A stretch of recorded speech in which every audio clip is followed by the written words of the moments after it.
и России. Я очень рада вас всех приветствовать. Улаанбаатар дахь Русский дом буюу Оросын шинжлэх ухаан соёлын төвөөс 2025 онд хэрэгжүүлсэн ажлынхаа талаар хэвлэл мэдээллийнхэн танилцуулах үеэрээ Монголын сэтгүүлчдийн нэгдсэн эвлэлтэд хамтран ажиллах санамж бичигт гар хэвсэг зурлаа.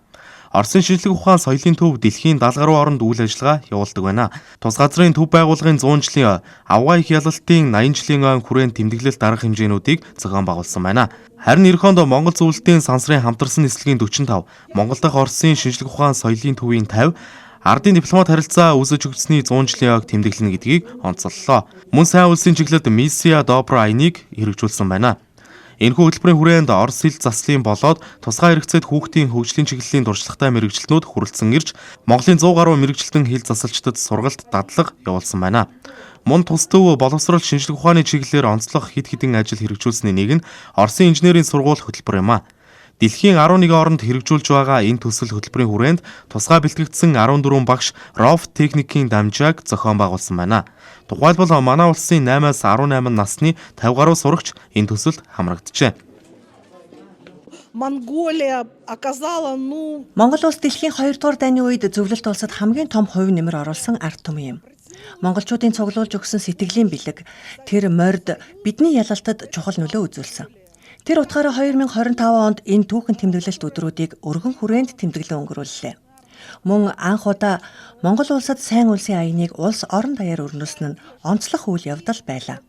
Түүнчлэн Оросын инженерийн сургалт нь Монгол сурагчдад шинэ боломжийг нээж робот техникийн анхны мэдэгдэхүүнтэй болж ирээдүйн мэрэгжилдээ ойртон улмаар инженерийн аливаа мэрэгжилд өөрийгөө олох боломжийг бүрдүүлэх юм. Эх оны 3 сарын 22-нд хамтарсан нислэгийн 45 жилийн ойг бид тэмдэглэнэ. Энэ ойгоо бид олон улсын эрдэм шинжилгээний сансрын хурлтай хамтдаган хийх гэж төлөвлөж байгаа.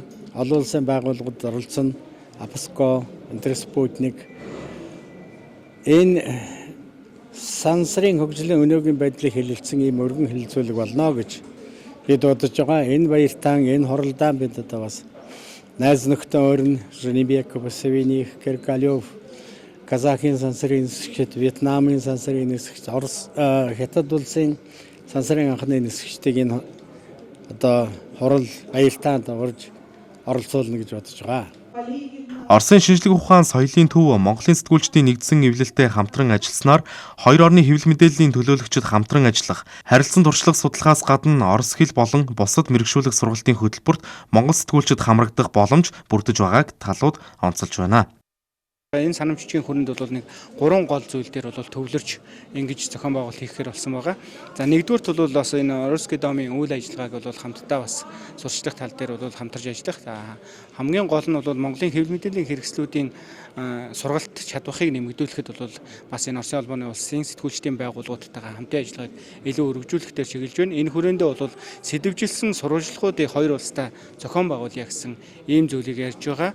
Үүний зэрэгцээгээр бол бас Оросын холбооны улсын Русский домыг түшиглээд манай сэтгүүлч залуучуудыг бол Оросын соёлын сургалтанд бол үн төлбөрөөр хамруулах. За эндээс эхний ээжинд бол нэг бүртгэж авсан хүмүүсээс 20 хүнийг бол ямар нэгэн байдлаар хамруулад тэр хамрагдсан хүмүүсээ эргээд 2026 онд Оросын холбооны улсад болох томоохон үйл явдлуудыг сурвалжлах тэр эрхийг олгож ингэж зохион байгуулалтын ажлуудыг хий гэж ярьж байгаа. Мөн Орос улсад зохион байгуулсан гадаадын хэвлэл мэдээллийн байгууллагын дунд зохион байгуулдаг шудраг үзэл бодол олон улсын төслийн уралдаанд энэ жил анх удаа Монгол улсаас сэтгүүлч мөнгөн туяа оролцож пеналийн шатан шалгарсан амжилт үзүүлсэнийг онцлогын зэрэгцээ сэтгүүлчдийн зарим сонирхсан асуултад хариуллаа.